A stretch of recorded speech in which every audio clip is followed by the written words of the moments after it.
In this work, we're presenting a novel diametric learning method to infer hemodynamics using electrocardiogram signals. Heart failure is a debilitating condition and remaining very challenging to manage. Right heart catheterization is the gold standard method to objectively measure the intracardiac pressure for assessing patients. However, this involves an invasive procedure where that carries inherent risks. Thus, it is crucial to develop a model that can accurately infer the hemodynamics using non-invasive methods. Many of the previous works included pertaining to models with large unlabeled ECGs and fine-tuning on small labeled data corpus because the hemodynamics labels are hard to obtain. In this work, we leveraged diametric learning to train or pre-train a model. Conventional diametric learning uses the labels to define the triplets where anchoring positive have the same label and negatives have the opposite labels. So we train the DML objective by minimizing the distance between anchor and positive and maximizing the distance between anchor and negative. Finally, we get the transform metric space where the samples with the same labels that's nearby on the embedding space.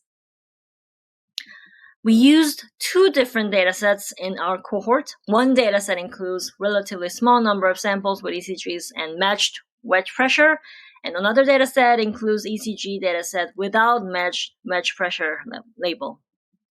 We introduced two different DML methods using those two datasets. In supervised DML, we use ECGs with a matched wedge pressure to train and test the model, and we mined triplets based on label to jointly train the model with DML objective and classifier loss.